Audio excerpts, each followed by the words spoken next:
ಶರಣಾಗತ ದೀನಾರ್ಥ ಪರಿತ್ರಾಣ ಪರಾಯಣೆ ಸರ್ವಸ್ಯಾರ್ಥಿ Hare Devi Narayani ನಮೋಸ್ತುತೆ. So thus far the question is that why do you have mamakara? The response to that has been that there is a yoga maya, also known as Mahamaya, yoga nidra of Paramatma, who is responsible for running this jagat. The natural course of the jagat is such that beings end up having mamakara. They end up relating to things and feeling possessive about them. So this far we have come. Then Suratha asks, this king asks the question that Bhagavan kahi sa devi mahamayeti yam bhavan braviti. You have said that this is all due to one entity named Mahamaya. Mahamaya actually comes in the Saundarya Lahari also. Mahamaya Vishwam Brahmayasi Parabrahma Mahishi. So again, same thing there. Brahmayasi, she who is responsible for the Jagat rotating, going in its flow, is Mahamaya. So same thing there. So who is she? Katham Uttama, where has she come from? Karmasyashta kim vija, what has she done? What are her leelas? This is one more important part wherein, see, if the point of all these Puranas is to tell us about the Tattva of the Devata. See, we say Rama, Krishna, Shiva, Devi. But Rama Tattva, Shiva Tattva, Devi Tattva is the same. Because the Tattva is Ishvara's Tattva. Then why do we have so many stories? Why is it that we need Bhagavata separately, Ramayana separately, Devi Bhagavata separately? Why do we have so many stories? Because this question, Karma Asyashta Kim. The reason why we ask what did they do is because, two reasons. For the mind, for an alambana, for the mind to find something pleasing, for the mind to be interested in something, you need a story. This is human nature. Since the beginning of time, gossip is always very nice. For one reason. It is not something very malevolent. It is just that we like stories. We like stories, we like what goes on in them. Storytelling is perhaps the most innate art to mankind. It is a very ingrained thing. So we cannot relate with something as well as we relate with it through a story in any other way. So when that is the case, having a story is very useful. Number one. Number two, it allows, when it is a devata that is acting out the story, right? We say that what we do is a karma, what a devata does is a leela. So when a devata acts out a story, in it will be many dharmas that will be taught to us, and it will be symbolic of many tattvas as well. For example, Rama killing Ravana. Okay, that dharma is there, that as a king you have to protect your people, as a husband you have to go as far as you can for your wife, you have to fight a righteous battle, all of that is there. Then after you conquer the kingdom, you should not seek to rule it, right? He gives it back to Vibhishana and comes back. All of these dharmas are all there. In a higher sense, one Rama, in order to free Sita, has killed a 10-headed Rakshasa, which is very similar to Paramatma, for the sake of the Jiva, is killing the Dasha Indriyas, right? The Manas, which acts through the 10 Indriyas. So there is a higher Tattva also that's come through this. How did this Jivatma get separated from Paramatma? It wanted a golden deer. When the Jivatma was with Paramatma, it was happy both in the Ayodhya and in the forest. The second, it didn't think that this is enough, but it wanted a golden deer, something outside, external. Mriga is also something that is chanchala, something that is golden and fickle. Second, it wanted that. What happens? This 10-headed Rakshasa steals it away. Means the Jiva is now slave to the Indriyas, who has bound it in the one city, Navadvare Puredehi, in the city of the body. So all of this tattva can very nicely be now imposed onto this story. Many dharmas are also there. So when these people ask in Puranas, what did they do? It is not that they are, for a job interview, they are asking, if I have to worship this devata, tell me 5 things, 5 professional experiences that this devata has before I hire it for my upasana. That is not what they are doing. Right? They are asking for 2 reasons. That they want to know, first of all, what is the mahima of that devata. This is also one thing, right? The greater we see that something is, the more we want to do it. Right? Why are all these sects within Hinduism obsessed with proving that their devata is Parama? Why are they so obsessed with proving that Vishnu is greater than Shiva? Why are Shaivas so obsessed with proving that Shiva is greater than Vishnu? It is a human nature that whatever is ours should be the best. So if I am worshipping something, it has to be the best. Anyone that says otherwise, I will disagree with intrinsically. So the point is, we will show each aspect of Ishvara in the highest light possible. For that, you need stories, you need leelas. You need leelas, and these leelas should not just be something that are stories. They should not just be bedtime stories. They should be stories that also have some more weight to them outside of their emotional appeal. That is where we get dharma. Forget about ethical appeal, they should also have philosophical appeal. So when we tell stories about devatas, there will always be these three, which is why there will never be a story like Ramayana. When a child reads Ramayana, they will start jumping around the house like Hanuman. As he gets older, he will want to live like Rama. If he matures properly, he will seek to know Rama and become Rama. That is the natural progression that our people set out. Right. So for that reason, immediately now Suratha is asking, Karma asyascha kim? What has she done? So from now on it is Devi Mahatmya, wherein what is the greatness of Devi? What has she done? How all has she shown her Leela, her Vaibhava, her Vibhuti? That will all come now. So then there is one question here. Yat Prabhavat Sa Devi. What are her capabilities? Yat Swarupa. What is her nature? Yad Udbhava. Where has she sprung from? Tat sarvam shrotum ichchami. I want to hear that. Why are you asking me? Brahma Vidamvara. You are the foremost amongst those who know that tattva. So I am asking you, because you will know the best about this. So there the Rishi starts. You asked about where she is born from, right? Katham Utpanna.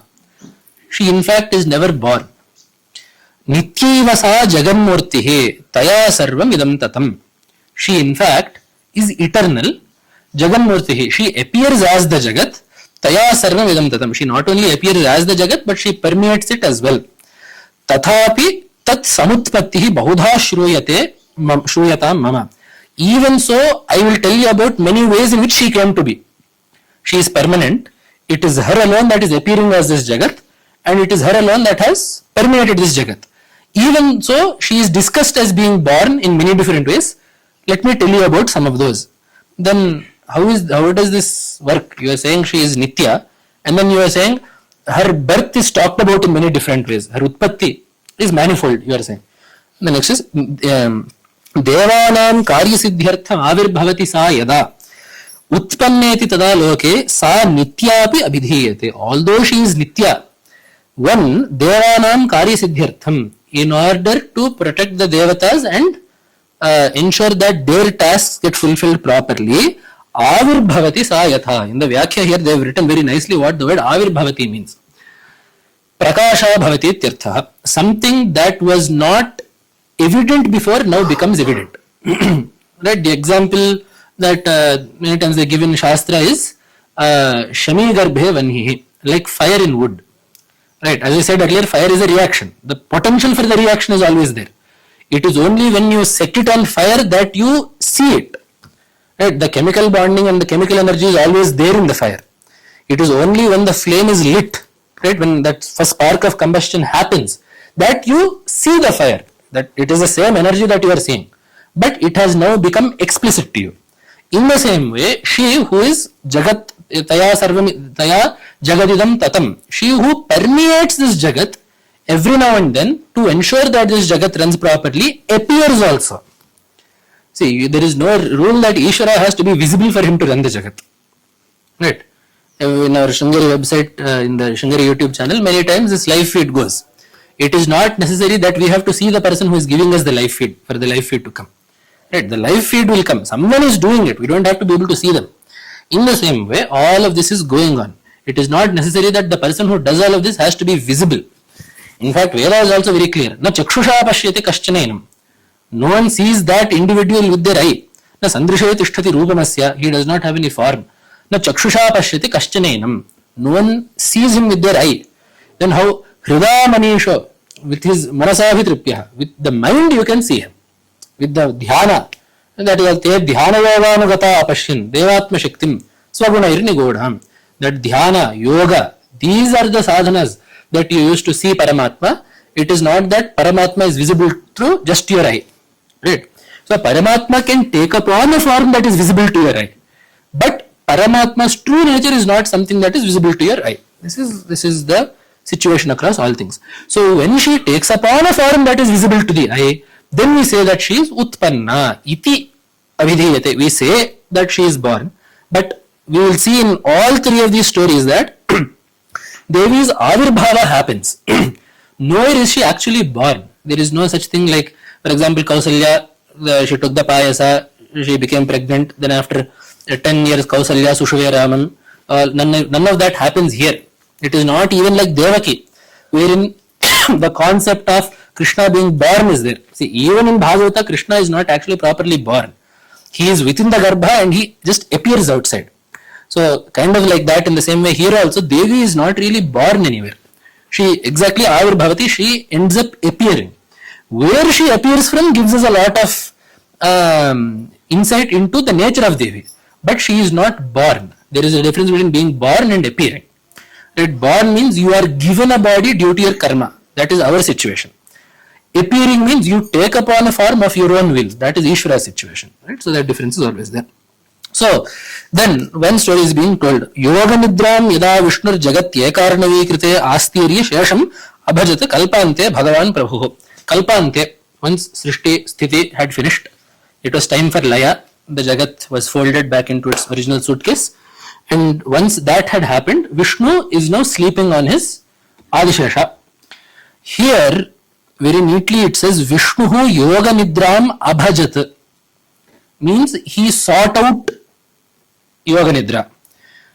So here the Vyakyakartas have written that when Bhagavan wishes to do something, he will employ his Shakti appropriately. For example, to create, he will employ his Shakti in one way. To sustain, he will employ his Shakti in one way. For Laya, he will employ his Shakti in one way. So here when you say Vishnu Yoga Nidra Abhajat, we mean that Ishvara sought association with that Shakti that was appropriate for this particular time. So because the Jagat is now closed, there is nothing to do. So he sought out the Tamasi Shakti, because Tamas is inertness, inactivity. So when there is no Jagat to be done, right, when there is no Jagat that has to be run, what is there? Stasis is there, right? Nothing is moving. So the Shakti that is needed for that will be the Tamasa Shakti. So Vishnu has sought out that Shakti. Because it is Tamasa, it is called Nidra. It is not that Vishnu also is, happily snoring away in the Kshetrasagara.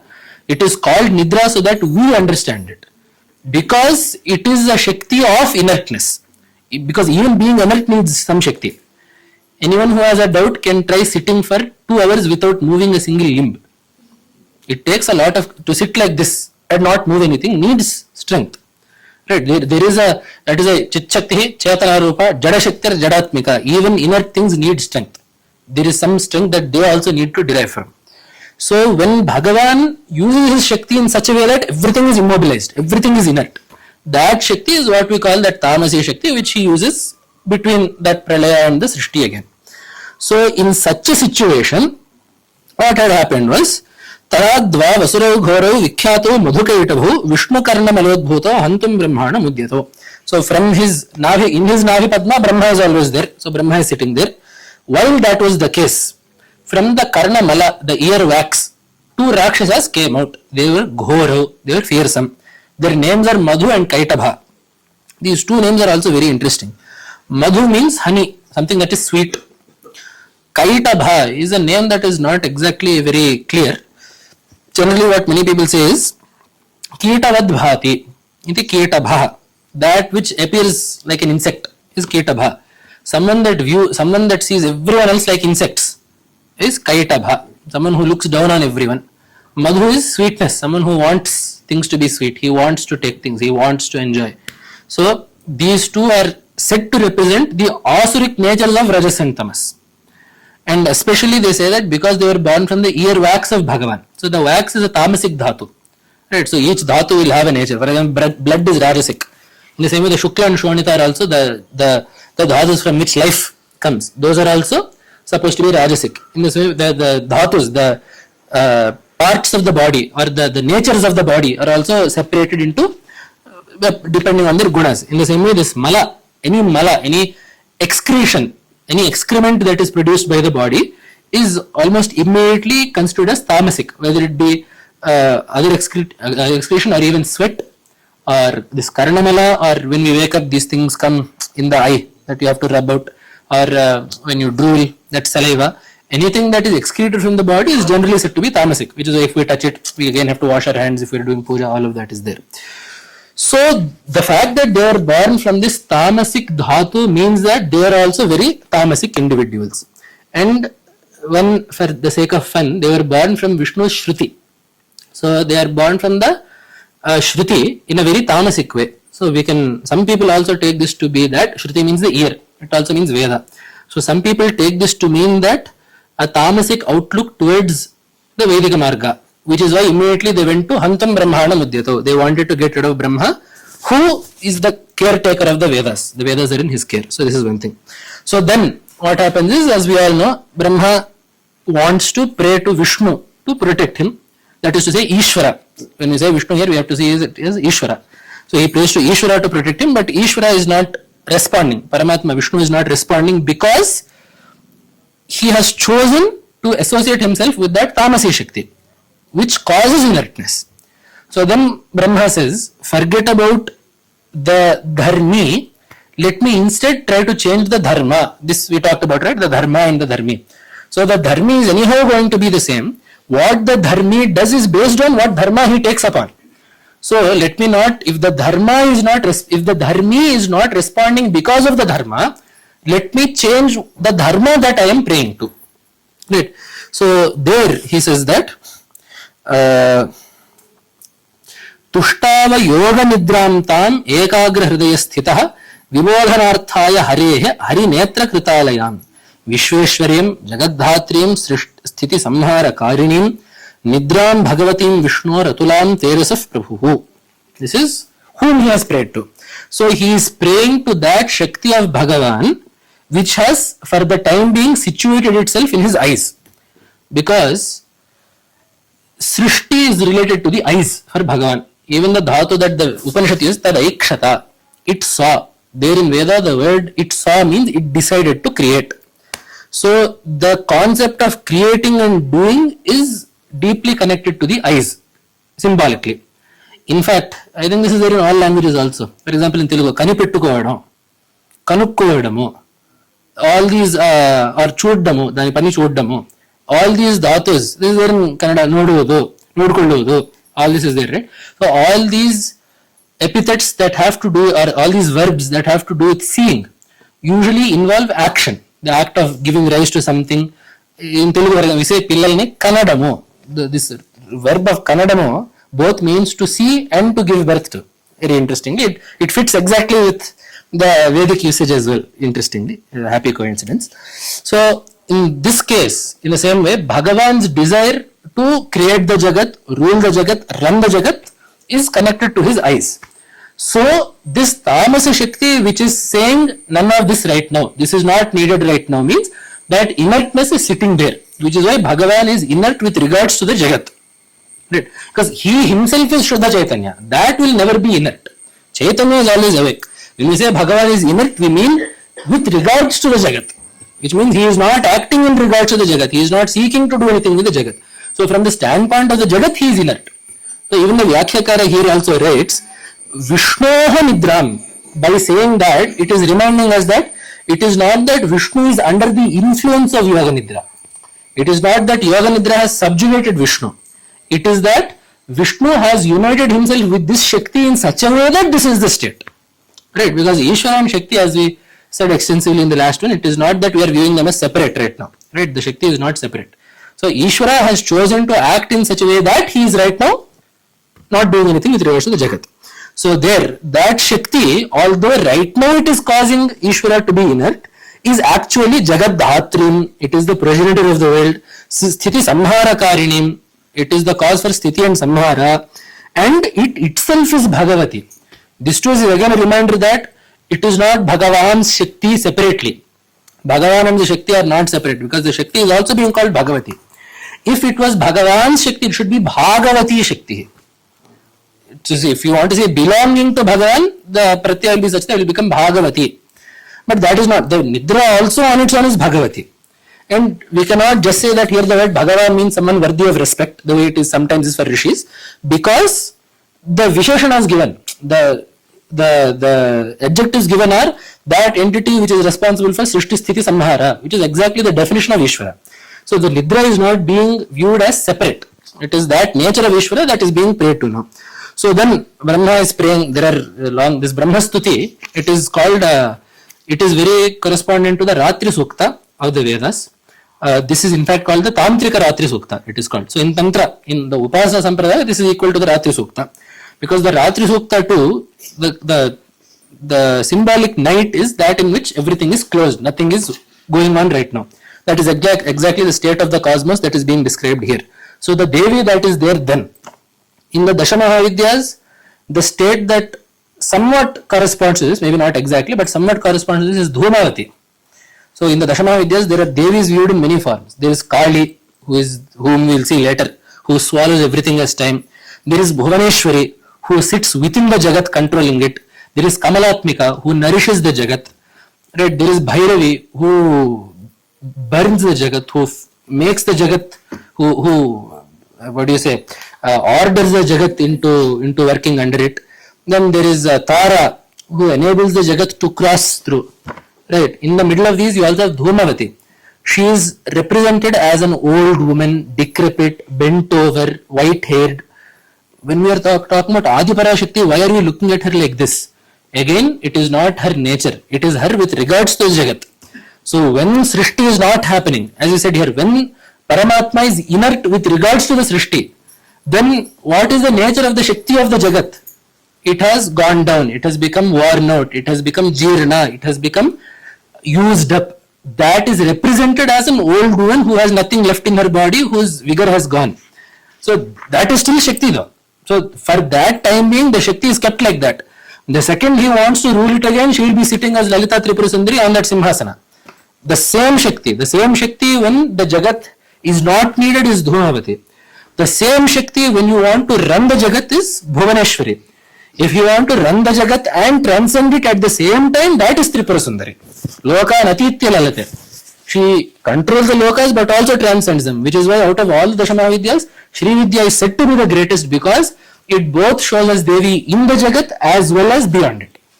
So all of these natures of Devi are there. So right now that nature of Devi is that in which she does not need to give much to the Jagat. So although that is the case, Brahma is now praying here. You will see that the descriptions of Devi are exactly what we see in the Upanishads. So although many things are there here, you will only be looking at some shlokas. For example here, Sudhatvam Akshare Nitye Tridha Matratmika Sthita Ardhamatra Sthita Nitya Yanucharya Visheshataha. Nitya Akshare, in the Nitya Akshara which is Omkara, you exist in that as Tridha Matratmika Sthita, as the three matras of Akara, Ukara and Makara, and the final Ardhamatra Sthita Nitya, which is Ya Anucharya, which cannot be vocalized. Right, so for the Omkara, you must all be knowing the Akara, Ukara, Makara are the sounds that we hear. There is one Bindu or Kala that is beyond that. Right, this is exactly what is there in the Mandukya. Right, so Sarvam Omkareva, Asmat, all of that comes, and then in the end of the Upanishad, it says that Akara Jagrata Sthana, Akara Prathama Matra, and then Swapna Sthana, Ukara Dvitiya Matra, Sushupta Sthana, Makara Tritiya Matra, Amatras Chaturtho Vyavaharya, Amatraha Chaturtha Avyavaharya. So beyond these three, there is one more nature to it, which is Avyavaharya. It cannot be vocalized. You cannot describe it with words. Prapanchopa Dvaitaha Sarvam Onkara Atmaiva, in this way. So the various stages of Atma are mapped onto these four parts of the Onkara.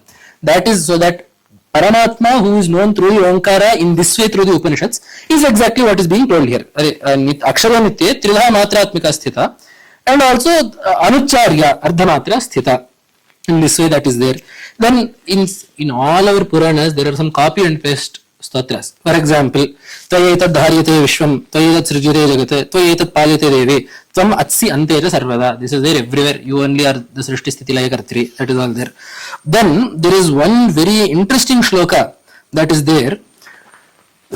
So we are used to saying that during Srishti you are Brahma, during Sthiti you are Vishnu, during Laya you are Rudra. This we are used to.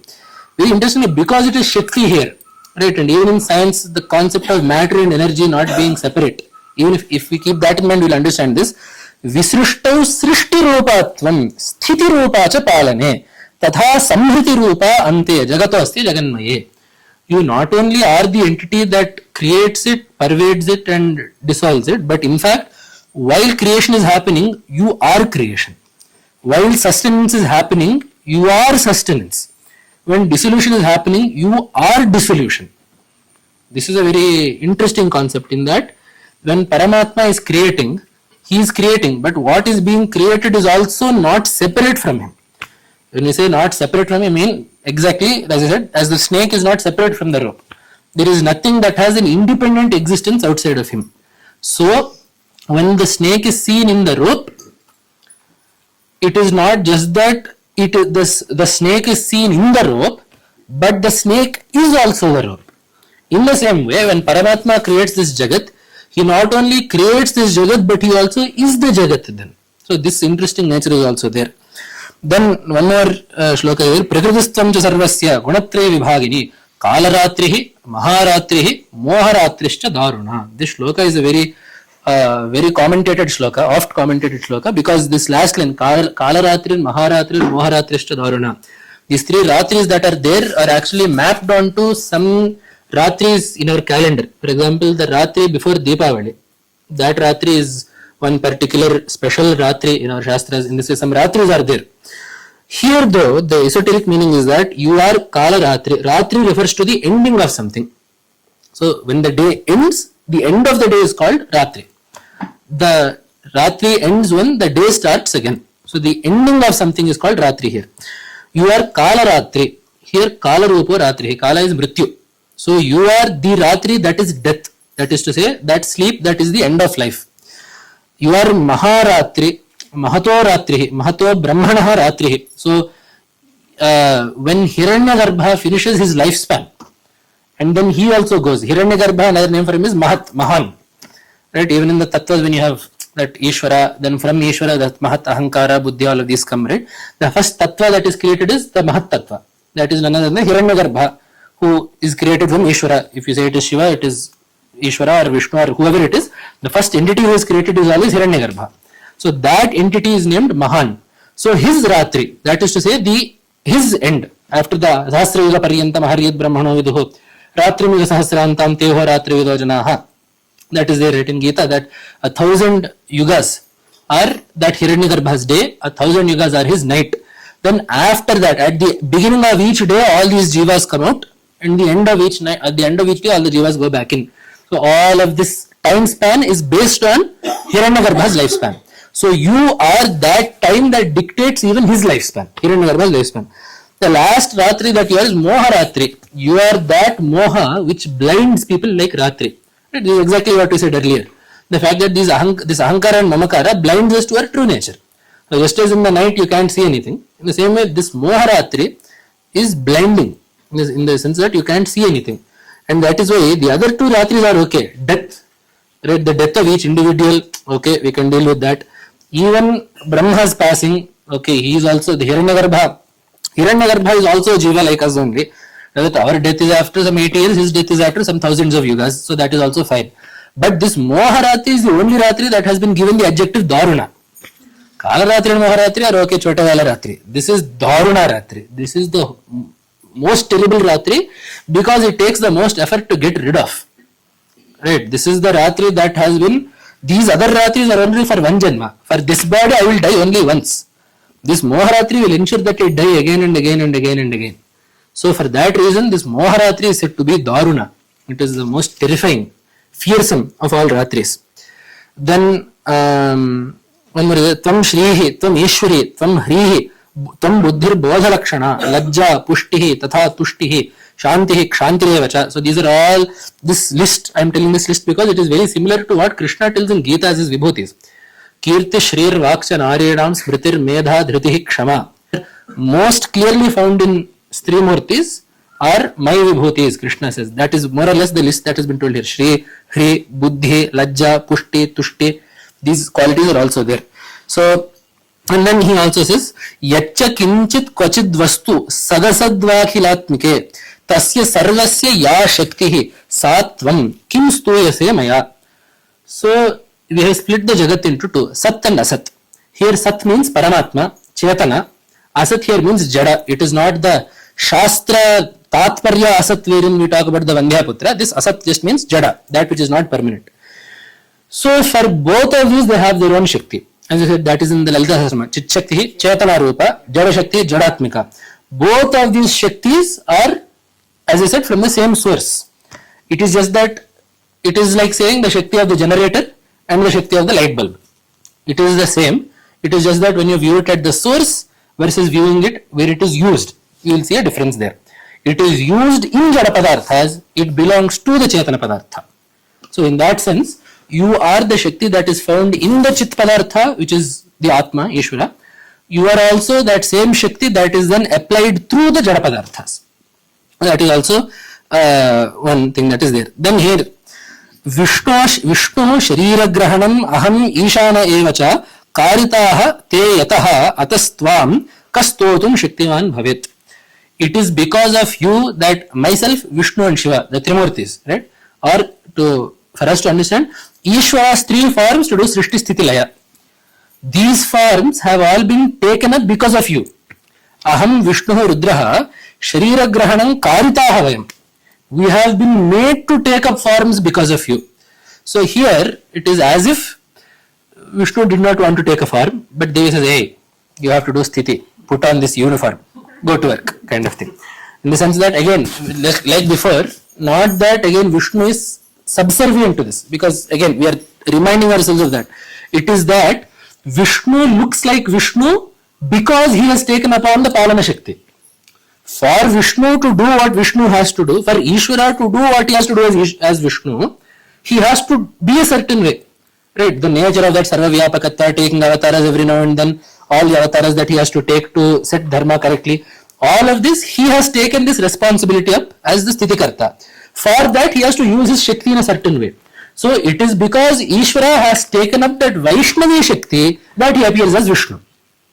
When Ishvara takes up the Brahmi Shakti, he will appear as Brahma and do whatever is needed for Srishti. When Ishvara takes up the Raudri Shakti, he will appear as Rudra to do whatever has to be done as Rudra. So when we say that because of this Yoga Maya, Vishnu, Brahma and Shiva have taken upon their forms, it is actually not even ulta, it is that these two are at the same time. Because that Shakti is taken up to do something, that form is taken upon. Because to do a particular task, you need to take upon a certain Shakti. That Shakti can be expressed through a certain form. So that particular Shakti and that particular form are taken in conjunction with the task that has to be performed. So if you have to do Srishti, there is a particular Shakti that you have to use for that. So you have to take upon a particular form to do that. Thus you become Brahma to create. So copy and paste for Vishnu and Rudra. So if you understand this shloka will become clear that Vishnu, Brahma and Shiva all take up forms because of you. There is one more meaning here given in the Vyakhya that whenever Bhagavan takes up an upadhi, whenever Bhagavan takes upon a sharira, it differs from our sharira in many ways. One, as we said, the reason that the sharira comes. For us it is karma, for him it is his sankalpa. The second thing is the nature of Maya. Because see, Prakriti is there everywhere. Right? We also are bound in Prakriti. Ishvara is also using Prakriti. That is why he says, Maya Madhisthaya, Prakritim Swam Adhisthaya Sambhavami Atma Maya. So, Tadatmanam Srijamyaham, all of this is there, right? So, Tadatmanam Srijamyaham, I create a body for myself. Atmanam means a body there. The word Atma refers to the body there. I take upon a body to do Dharmasthapana. How do I create that body? Sambhavami Atma Maya. I use my Atma Maya to do it.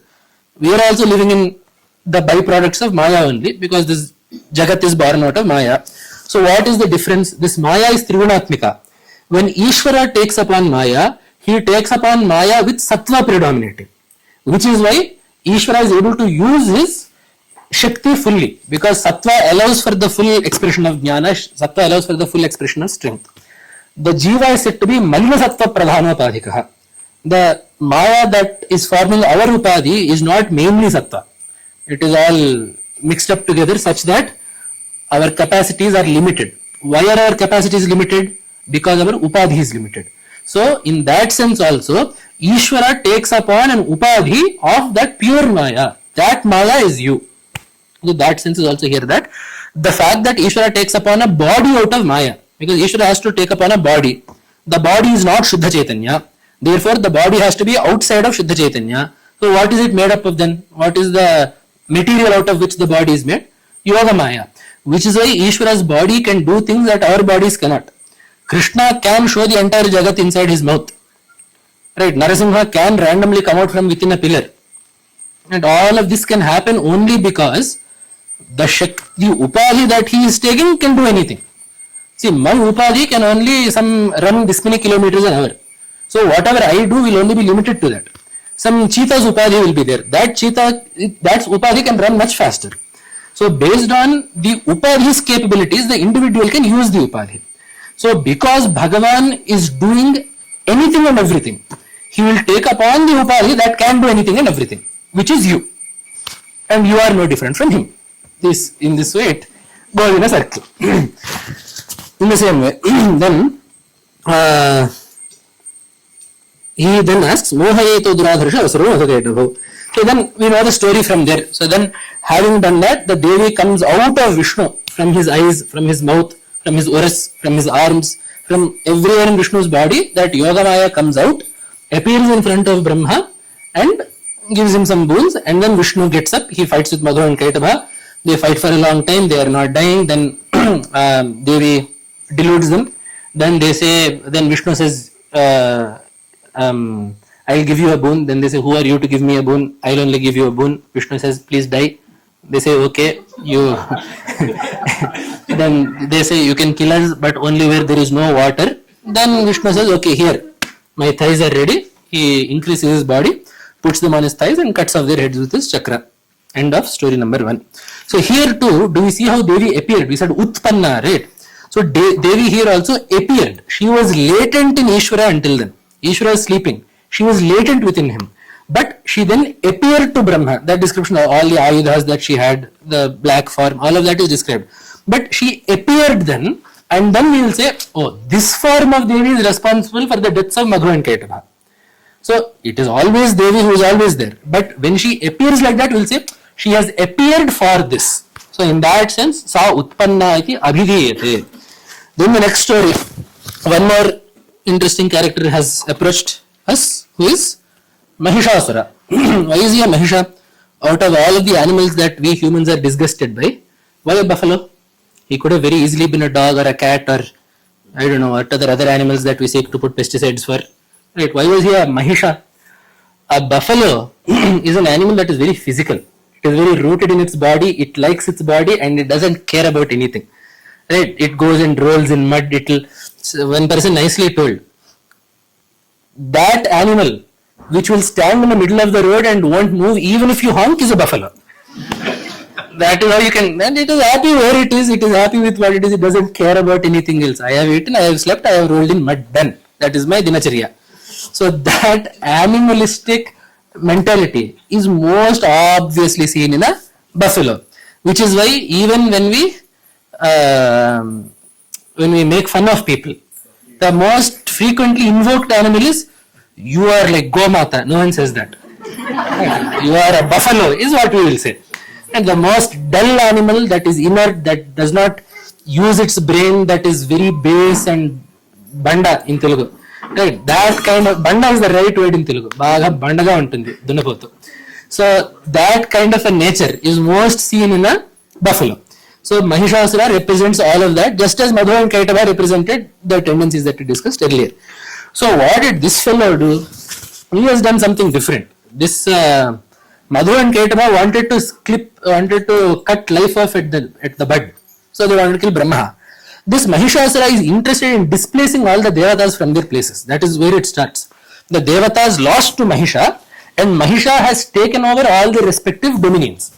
Well, they will give one big list here that this person has taken up, he has taken up Yama's dominion, he has taken up Chandra's dominion, Indra's kingdom has been taken. They will tell all of this.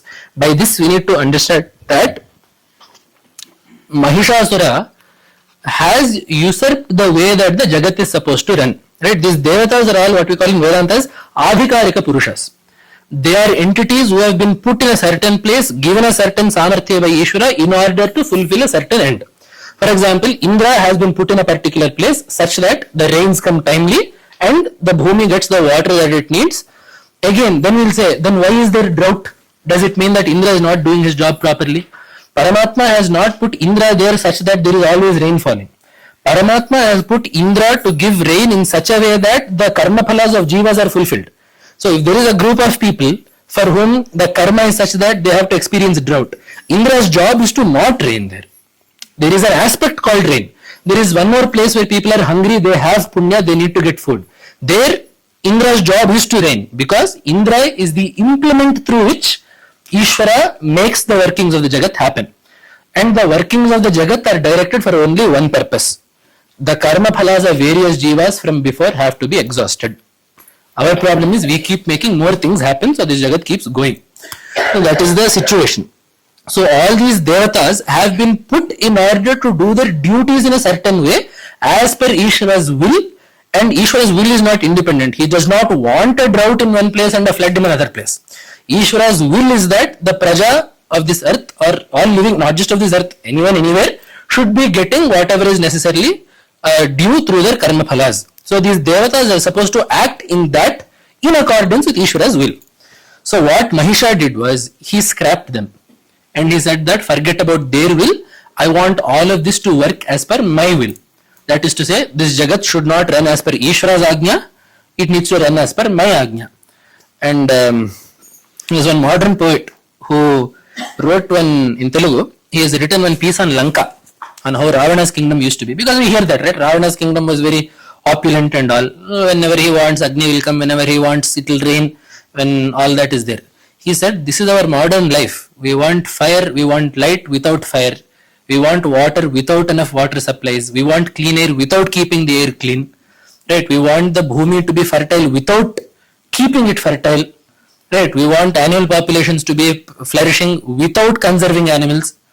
So basically, we don't want the world to run the way the world is supposed to run. We want the world to run as convenient to us. We want to experience everything that there is in the world in the best way possible, without the responsibility that comes with making sure that the world is functioning the way it is supposed to function. So this idea that I want my plan of the world to happen, not what Ishvara has intended. And when you say Ishvara, again, it is not some person sitting somewhere. Then the way the world is supposed to be, the way nature is supposed to be is Ishvara's will. The way we want it to be is the Jiva's arrogance. So these two conflicting is every single conflict between the Devatas and the Rakshasas. So the same thing has happened here also, where Mahishasura has said, I don't want the Jagat to run like that. I want the Jagat to run as per my convenience, whether or not it can run like that. See, if you, in that thing that it was where the poet wrote about Ravana, Agni says one thing to Vishnu there. He says, he is not giving me fuel, but he wants me to cook food. What will Agni do then? You don't have fuel, but you want Agni to cook your food. What should he do? You want Prithvi to give you crops, but you have not put what is necessary into Prithvi. How is Prithvi supposed to give you food? So this is the nature that Mahishasura or Ravana or anyone where we see they took over all the Devatas. Anywhere, this is what has happened. So in that situation, all these Devatas have gone to Brahma. The question comes then, these Trimurtis are all three there. Why did the Devatas go to Brahma? Because they came from, Brahma is the Srishtikarta, so they are most closely affiliated with him. So they went to him first. Vyakyakara wrote there. And then,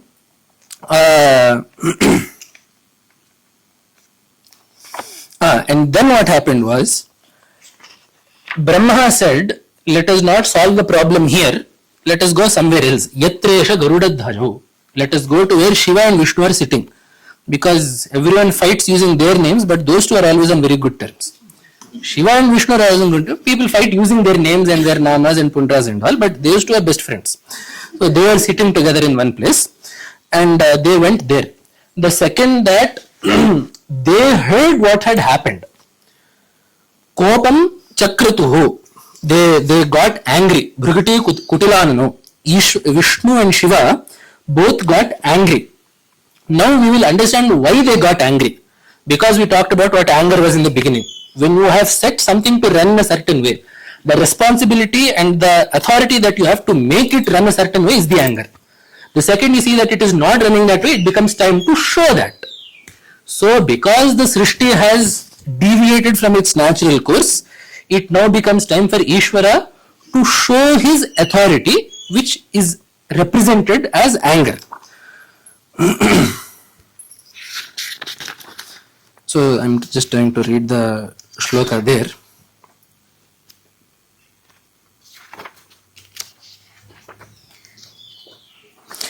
ततोति कोपपूर्णस्य चक्रिणो वदनात्ततः निश्चक्राम महत्तेजो ब्रह्मण शंकरस्य च.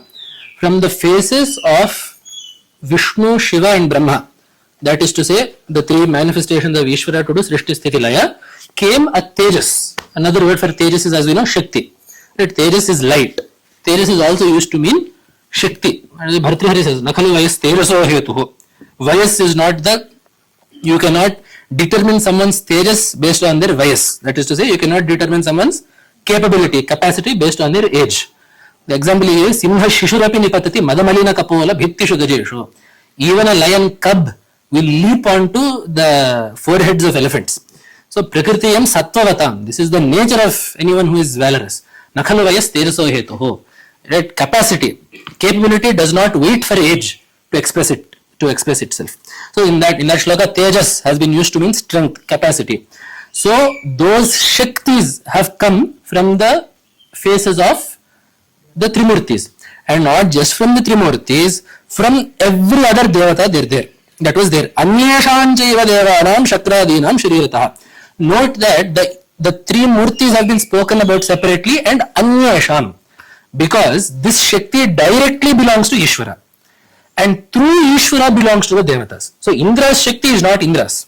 Indra's Shakti belongs to Ishvara. So the Trimurtis have been spoken about first. Chakrana Vadanatataha, and then Brahmana Shurinasta, Shankarasya cha. So first the Shakti is spoken about as coming from the Trimurtis, because the Trimurtis are three forms of one Ishvara. So after that comes secondarily, this Shakti is also applied through Ishvara to Indra, Varuna, Agni, Yama, Vayu, all of these people. So from their bodies also the Tejas came. And what happened? Ativa Tejasa Kutam Jvalantameva Parvatam. Kuta means Rashi. So all this came together to become one mass of light. Obviously the inner meaning of this is very clear, that whatever Shakti exists in each of these Devatas and that belongs to Ishvara has now taken upon a form. Here again, Uttama, Avirbhavati Sayada. She was always there in the Devatas, she was always there in the Trimurtis. Now, she has taken upon a physical form that is incredibly terrifying, a very fearsome form she has taken upon. So, here also they tell with which Tejas of which Devata each body part has been created. So,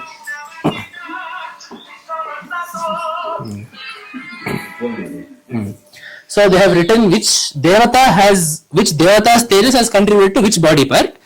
There is an inner meaning for why that part has been told. For example, Bahavo Vishnu Tejasa. Her arms were created with Vishnu's Tejas, because Bahu or Balam. The guna of the Bahus is Bala, and that Bala is attributed to Vishnu. It is iconic for Vishnu, because Vishnu's Virya is what is most very told. Balam Vishnu of Pravardhatam. Kim tad Vishnor Balamahu. Pradad Vishnu Stavate Viryaya. Valor is iconic for Vishnu. Vishnu is known for his valor. So that valor is found in the arms. So her arms are made out of Vishnu's Tejas. So in this way, all these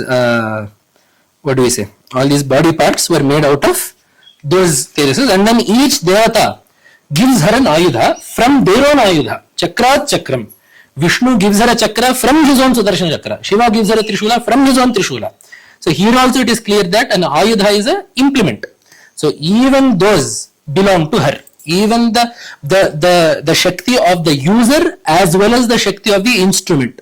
That again, Chit Shakti, Vara Shakti. Both of these belong to one Devi. So after all of that was done, she then fought with Mahisha. This story we all know. She fought with Mahisha. Mahisha took upon many forms in the end, an elephant, as a lion, as a human, all of that. Then in the end, as he was finally transitioning from buffalo to human, Ardha Nishkranta Eva, as he had half come out of the buffalo body, so buffalo till the neck, human from the neck up, there she cut off the head with the sword. So that is where Mahisha dies. There is a stuti that is done.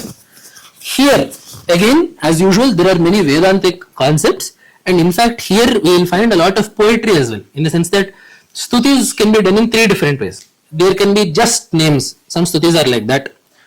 Some names will be very philosophical. Philosophical does not always have to mean poetic. Things can be very philosophical. For example, earlier we said that akshare nitye tridha matratmika sthita, and then ardhamatratmika ya anucharya. This is not poetic. There is a Vedantic concept, but it is not poetic. Earlier, tvam shrihi, tvam hrihi, tvam pushtihi. This is just a list of names. The third type is also that which is poetic. For example, we will see here that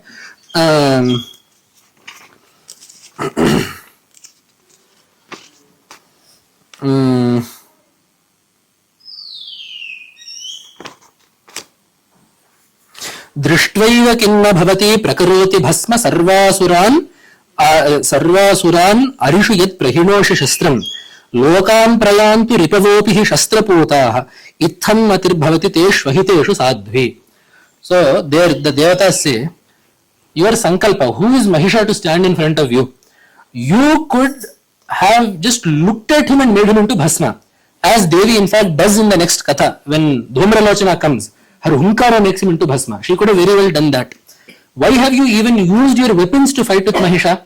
Here is where poetry comes. You have to give. Devi will do whatever she wants. She wants to use a sword, she will use a sword. She wants to shoot an arrow, she will shoot an arrow. Here is poetry wherein you have to give a meaning. That lokan prayantu ripavopi. Let my enemies also get a sadgati. Therefore, let me purify them with the touch of my weapon. Therefore, you have used a weapon on him. It is not to kill him. This is where poetry comes in. So such shlokas are also there. So there, I am also trying to keep the time in mind because I have to teach you Saptasloki at the end of this. So we will also look at that. Shakradaya suraganaha nihateti virya. So after that, after all of that comes, Ya Shri Swayam Sukritinam Bhavaneshu Alakshmif Papatmanam Kritadhiyam Hridayeshu Buddhi Shraddha Satam Kulajana Prabhavasya Lajja Tam Tvam Natasma Paripalaya Devi Vishwam. One shloka comes, they tell Durga. So usually when we say Durga, Mahishasura Mardini, we are talking about this Leela, where Mahalakshmi, Devi with the Amsha. So here, Devi's various forms that carry out, as we said, the sequence of the Jagat. You are the Shri of Sukritinam. The prosperity that is found in the houses of Punyatmas is your nature. What do you mean here? What is the prosperity that is found in the houses of Punyatmas? It is the fruit of the Punya that they have done. Right? It is not that their Punya is separate from whatever prosperity they are accruing. So, the prosperity that comes to a Punyatma as the result of his Punya is you. Of course, as we said, Somyani Anurupani, Yani Jatyanta Ghorani, the flip will always be there. Bhagavan is not someone who gives only Shubha. Right? That is a rule. So, immediately it is told, Alakshmif Papatmanam, you are the Daridrya of those who commit papas. And when we say papas here, as Astikas, it is one thing that these papas are not always, some great murders and robberies and Brahmatya and Surapan and all that. Following Achara, not following Achara. This is what Punya papas are. Right. So when our elders tell us that something, if you put the Deepa in the morning, Lakshmi will stay in your house. If you don't put Deepa in the morning, Lakshmi will go. It is not like Lakshmi is roaming around in the streets looking for some place to eat breakfast. Right. What we mean by Lakshmi will come is, there is a natural phala to following Sadachara. That Sadachara is termed as Lakshmi, Shobha, Mangalya. That is Ya Shrihi. That natural Satphala, that is the fruit of following Sadachara, is what we call as Lakshmi. And then one more story is there. After Lakshmi, one more lady comes to make rounds. Jyeshtha Devi. Whoever Lakshmi's house has not gone to, she will go to. What kind of a tiffin program is this? If she has not had, she will have. Right. Well, the thing is there also, this Jyeshtha Deva, this Daridra Devata is not some Devata that is seeking to sit on our head and swallow our bank account. It is the natural result of not following Sadachara. That has been told to us as Jyeshtha Devi. So when our elders tell us that if you do in the evening, if you put a Deepa, Lakshmi Devi will come. Lakshmi Devi has much better things to do than come to our house. But when we mean Lakshmi will come, we mean that Tvam Shrihi Swayam Sukritinam. That Punya Phala that comes of Satkarya and Sadachara is given by Devi. One step further, if Sadachara is followed with Bhagavad Bhakti, that Bhagavad Sanidhya will also be there. That is what you have to understand this. Then, Kritabhiyam Hridayoshu Buddhi, of those who have Jnana, you are the intelligence of those people. Shraddha Satam. What makes a Satpurusha? His Shraddha, his faithfulness, his rigid adherence to Dharma. That is what you are. Then, Kritajana Prabhavasya Lajja. For someone born in a good family, you are shame. In the sense that, when do people feel shame? If they have been given a proper moral compass.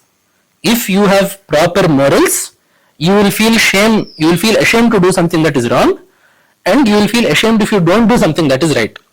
These morals, it is almost universal that these morals are given to you by your family. Right, when people ask why in India we stress so much, as we were talking before this session, family. Why do we talk so much about families? Because that moral indoctrination happens at the familial level.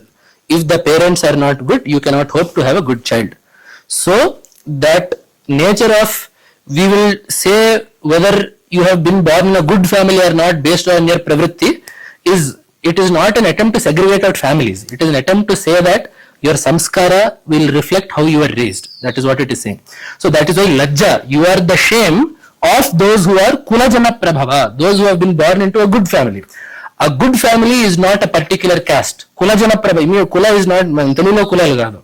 In Telugu Kula means immediately one caste census person will come. This is not the Kula that Kula means a family. So a good family can be a Brahmana, Kshatriya, Vaishya, Shudra. A good family can be anywhere. Right. The mark of being born into a good family is that you have good samskara. That good samskara is measured by how much lajja you have towards adharma. Which is why Bhagavan says, Hrihi in the Devi Sampatti, Hrihi achapalam. I am shame. Shame is part of Devi Sampatti. Why should you be ashamed? You will only be ashamed if you do something wrong, right? No, you should be ashamed to do something wrong also. Right? Being ashamed to do something wrong is the mark of a noble person. So that shame will be there in those people who have been born into a good family, who has given them good samskara. So that samskara is your swarupa. Kulajana prabhavyasya lajja.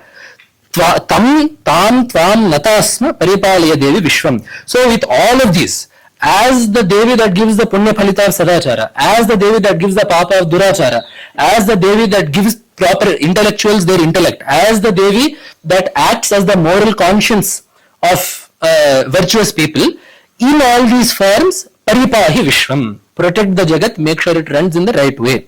So in this way, there are so many other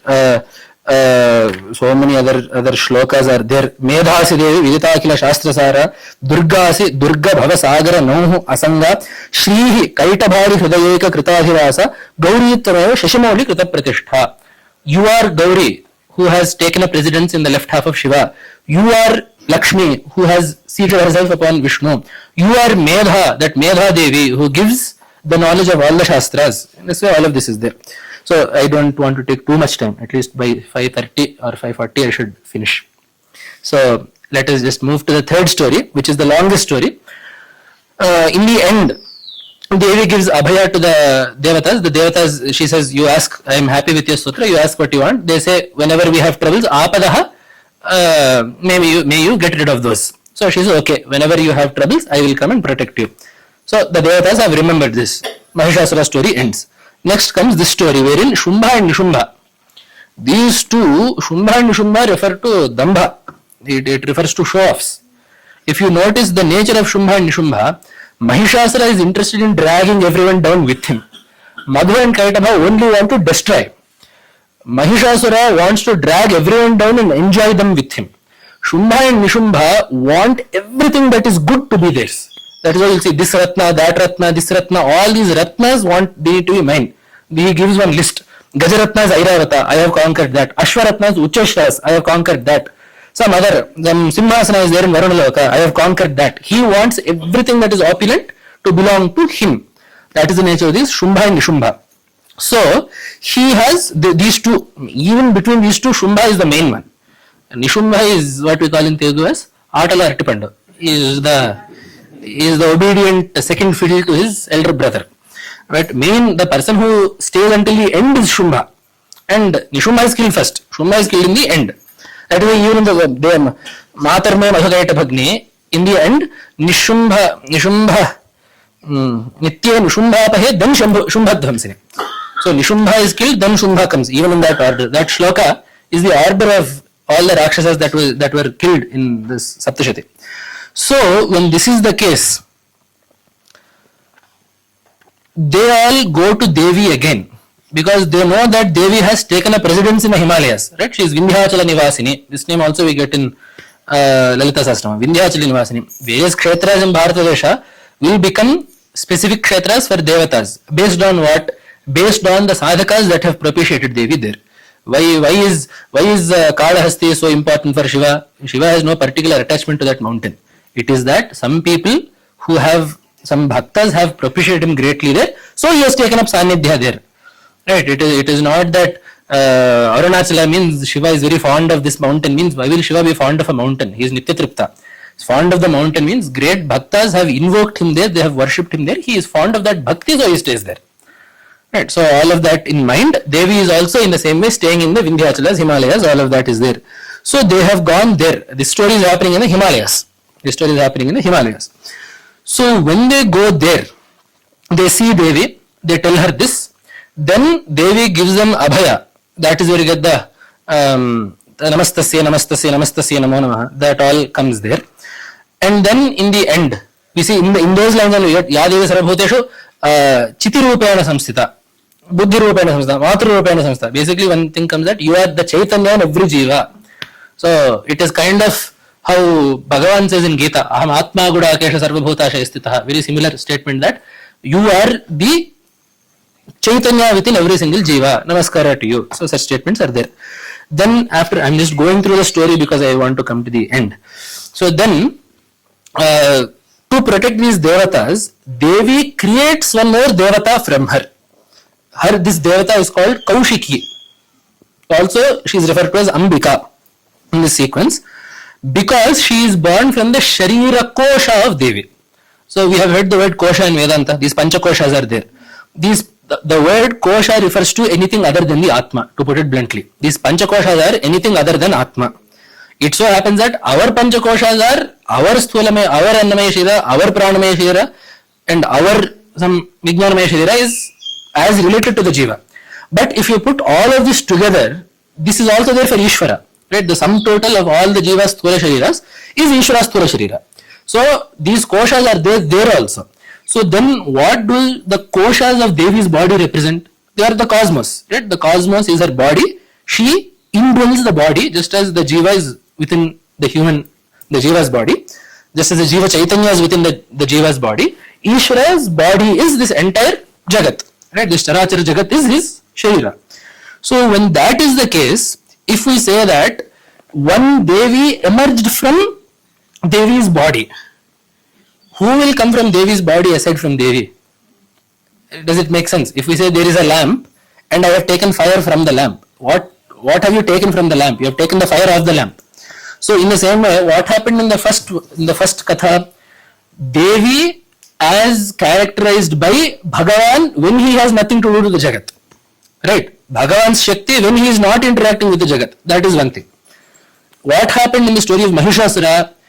Devi as the Shakti of Bhagavan who wishes to control the Jagat. Right? When Bhagavan wants to put the Devatas back into their places and restore order and protect the Jagat, that Shakti of Bhagavan used for that purpose has come in the second story from the anger of these Devatas. Because that anger, as we said, is Bhagavan's responsibility towards the Jagat to run it in the right way. In this third story, what has happened? These people are trying to look for the best things in the Jagat. Mahishasura wanted to control the controllers of the Jagat. These people, Shumbha and Nishumbha, are trying to control the Jagat. So when they are trying to control the Jagat, where will Devi strike them from? The Jagat itself. So Devi's body is the Jagat. The Shakti that is within Devi's body, the Shakti that is within within the Jagat, is the Shakti that has now come to slay Shumbha and Nishumbha. So in these three stories we'll see Devi's Bhagavan's Shakti there even when he doesn't do anything with the Jagat. She is also the same Shakti when he seeks to rule over the Jagat. Not just Ishvara ruling the Jagat. The Shakti within the Jagat is also her. It is not so the Shakti that rules the Jagat is not external to the Jagat, it is internal to the Jagat. The Upanishad tells, it is a very non-vegetarian example, but the example that the Upanishad gives is as Sneha yatha pallapindam yapnoti. If you see one piece of meat, it will be oozing some secretion. I also don't know much about it. But just as that permeates the meat, flesh, in the same way, Bhagavan permeates this Jagat. Why Upanishad gave such a non-vegetarian example, I don't know. But it is an example that, in fact, probably in today's day and age, a better example will be as water permeates a sponge. Probably that is one more way of telling it.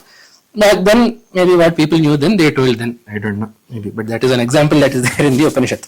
So here, this Shakti that has come now is not some Shakti that is outside the Jagat. It is the Shakti that is very much present within the Jagat and running it. This Jagat is nothing but the body of Paramatma. Another name for golden body in Sanskrit is Kosha. Because this Shakti is the Shakti of that Kosha, she is called Kaushiki. So she has come. When Kaushiki comes, Devi tells, the Moola Devi tells that she will take care of you, I will go and come. So in this way, this Kaushiki Devi is there. We will call her Ambika for now, because mother, what better name is there for Devi than that? So this Ambika has sat there on her Simhasana, on her Simha, literally Simhasana, her asana which is a Simha. So she is sitting there.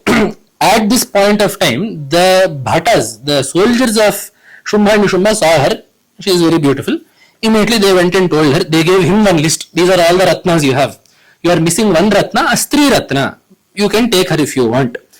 Immediately Shumbha says, okay, go and send word to her that this Triloka Samrajyadhipati, the ruler of the three worlds, Shumbha, who owns everything of value in this Jagat. Every place Shumbha stresses this.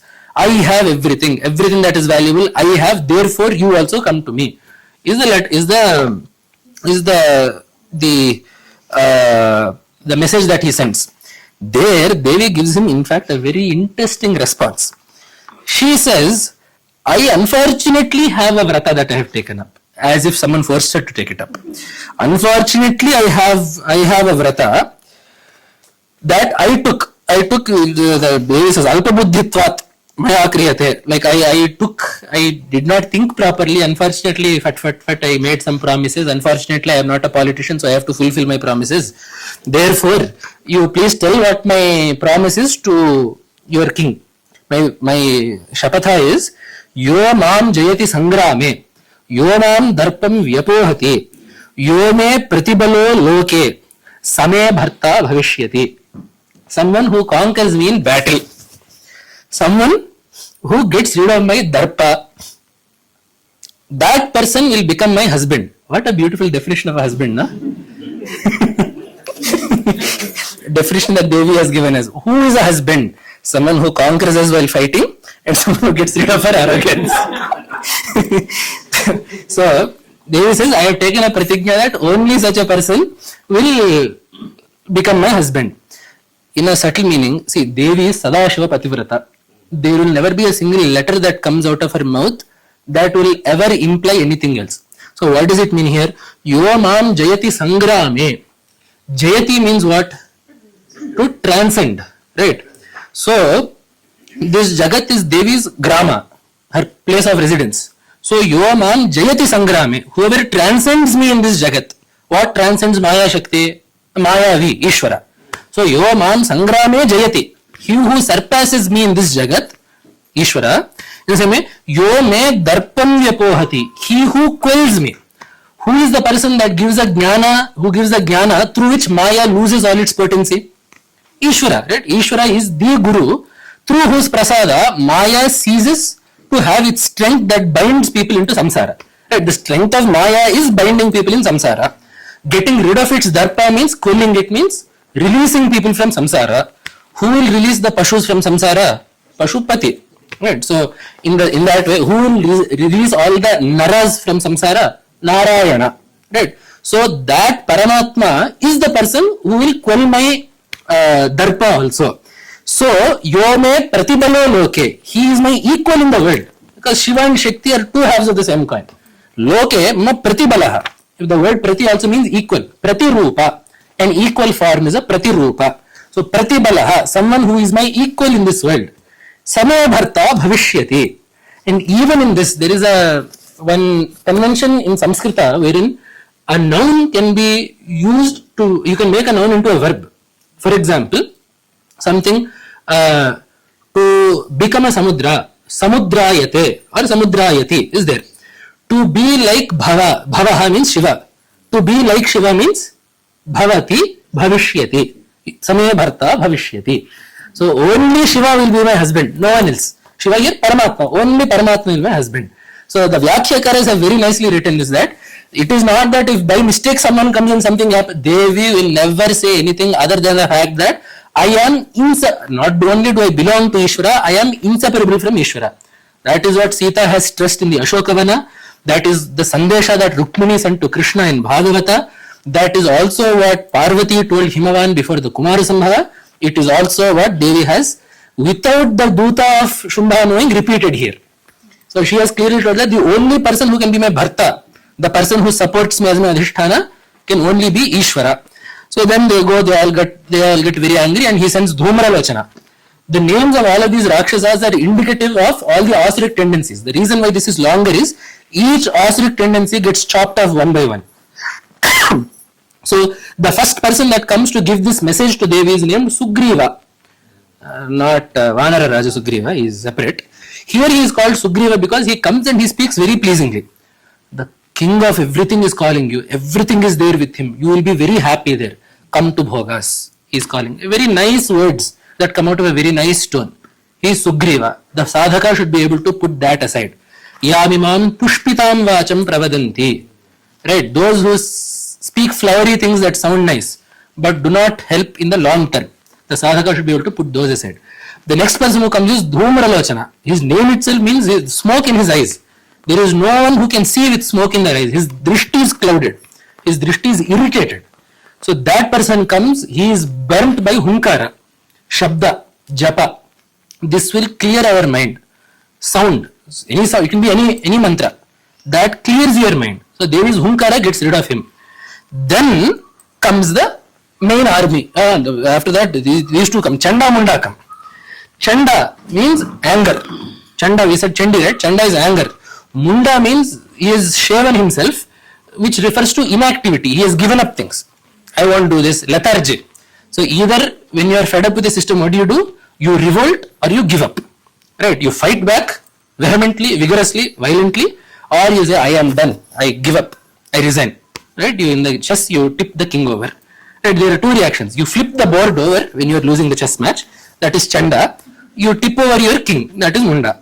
That is what happens. So these two come. Who gives them an answer? Devi sees these two coming. She gets angry.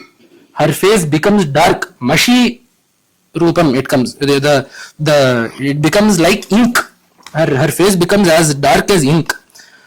Mashi Varna Bhuttada Vadanam. Kopena Chasya Vadanam Mashi Varna Bhuttada. So then Bhrukuti Kutila Tasyaha Lalata Phalaka Drutam Kali Karalavadana Vinishkranta Asipashini.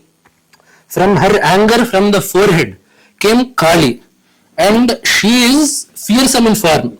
Vichitra Khattanga Dhara Naramala Vibhushana Dvipi Charna Paridhana Shushka Mamsa Ati Bhairava Ati Vistara Vadana Jihva Lalana Bhishana Nimagna Raktanayana Nadapurita Dimukha. This is the form of Mahakali. Asipashini, she has a sword in one hand and a noose in one more hand. She is adorned with the limbs of humans. Her mouth is gaping open and the tongue is seeking to lick and swallow everything.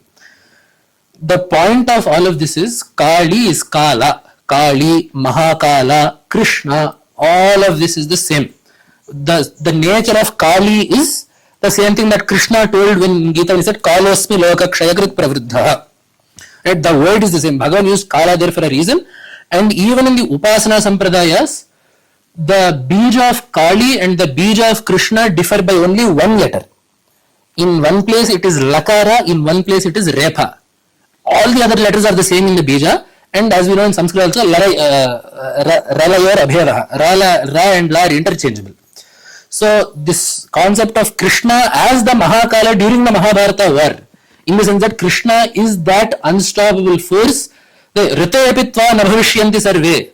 Even if Arjuna doesn't fight, there is a force of time and karma that will ensure that every single king on that battlefield will die.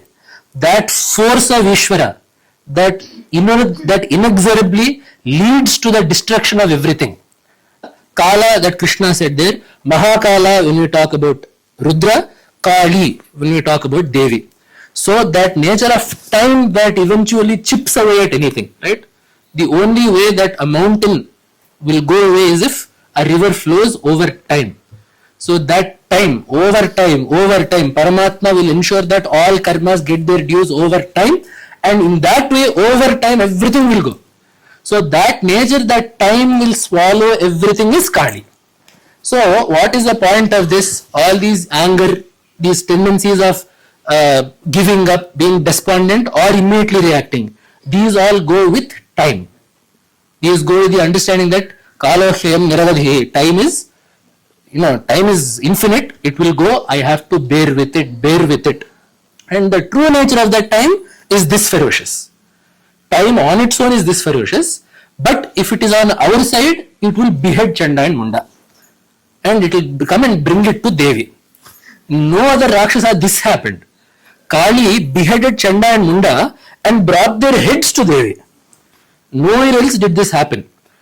The heads of whatever we do have to go to Devi. Whatever anger we get, whatever feelings, emotions that we have, whether we feel happy, sad, angry, the heads of all of those emotions, that is to say, where do these emotions start from? They start from our heart. They start from our sense of, again, that I-ness that we talked about. These all come from there. You have to cut the head off of that emotion and put it in front of Devi. This is not mine, you take it. Okay, etc. That Chamam Dati iti Chamunda. In our body, there are many multitudes. Chamu is an army. There are many multitudes within our body. Each of them has their own nature. Each of them seeks to exert its own influence on us. The one that restrains all of them is Chamunda. So that is one more meaning that is given. Besides that, the Devi who restrains Chanda and Munda cuts off their heads and puts them in front of Devi. That Devata is Chamunda. And one more meaning is there here. So then after this happens, then the main army comes. When the main army comes of Shumbha and Nishumbha, along with Shumbha and Nishumbha, it is a very expansive army. So then Devi does one thing. She calls upon the Matrikas. So who are these Matrikas?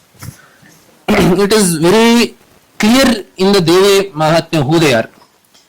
Yasya devasya yad rupam yatha bhushana vahanam tadvadeva hi tachaktihi asuran yodhu mayayo. So as we know, the Shakti of each Devata came out and assumed the form. So when all of these Shaktis of these Devatas had become one, that was Durga in the second story. So now when the Shaktis of those Devatas are taken individually, they are the Matrikas. Shakti of Vishnu is Vaishnavi, Shakti of Maheshwara is Maheshwari, Shakti of Kumara is Kaumari, Shakti of Indra is Indrani, all of this is there. And what are these Shaktis? Are they the same as the Devata or separate from the Devata? Yasya devasi yad rupam. Whatever that Devata looks like, the Shakti looks the exact same. Yata bhushana vahanam. The same ornaments that the Devata has, the Shakti has the same ornaments. Vahanam. Whatever Vahana the Devata has, the Shakti has the same Vahana. Tadvadevahi tachakti asuram yodhmayayo. So I will just read out the shlokas of the Saptamatrikas because the smarana of the Matrikas is very important for Rakshana. They are protective forces of that Jagat Shakti. Hamsayukta Vimanagre, in a vehicle drawn by swans, Saksha Sutra Kamandalu, holding a Japamala and a Kamandalu, Ayata Brahmana Shakti Brahmani Tibidiyate, Brahmani came. Maheshwari Vrisharudha, sitting on Nandi, Trishula Varadharini, holding a Trishula, Mahahi Valaya, with garlands of snakes, Chandralekha Vibhushana Prapta, she came.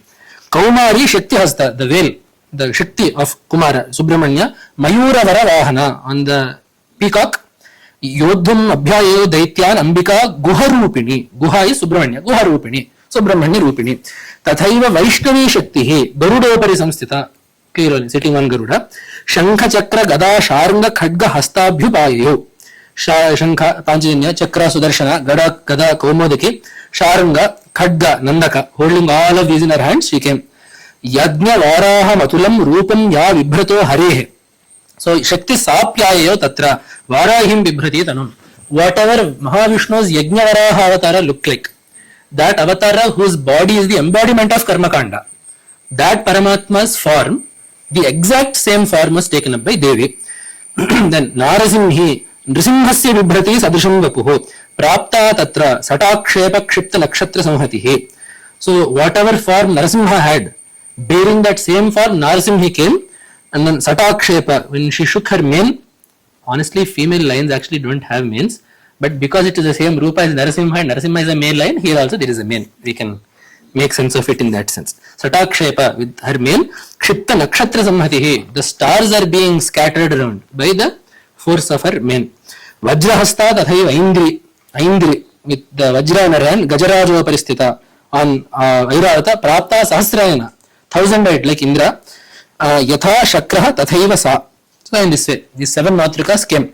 They all fought in every single story. This one I forgot to mention, especially in the Yuddhas with Mahishasura and here, the Devya Vahana Kesari, the lion is also mentioned in great detail, because in the sadhana of Devi, this lion, the Mriga, is very important. Similar to how Garuda is important in the Aradhana of Vaishnavas, the lion is very important. There is one stuti called even a Simha stuti that talks about which devata is in which part of Devi's lion. So that lion is not just an animal that Devi is sitting on, it is quite frankly the embodiment of all of the devatas. So that is also there. The lion has that a very significant role in this also. That is why there will be lots of shlokas dedicated to what the lion did. That it tore with its nails, it pierced with its fangs, it roared, it did all of it. There are lots of shlokas thinking about the lion, because there is a Simharaja mantra also in Devi Upasana. There is a Simha mantra that is used for Rakshana. It is also commonly coupled with the Devi mantra for the sake of Devi being pleased even more quickly. So that mantramurti of the lion is being told. It is not that it is a lion, that lion is a mantramurti. So that is also being impressed upon the reader here. In the end, my favorite part of Saptashati, after the entire Nishumbham Nihatam Drushtva Bhrataram Pranasamnitam Hanyamanam Balanjaiva Shumbha Kruddha Abravid Vachaha. Raktabija comes in the middle. There also the story you all know. There Raktabija, it is, I think we all know that he is desire. Every drop of desire that falls, 10,000 more desires sprout from that. The only way to conquer desire is to make sure that not one more drop comes and you swallow it off completely. So to suppress it suppress means get rid of it completely without leaving even a little bit of it left, because even a little bit of that desire left has the capacity to become manifold again and punish us for that. So that is why it has to be swallowed, such that even one drop does not fall. That is Raktabija.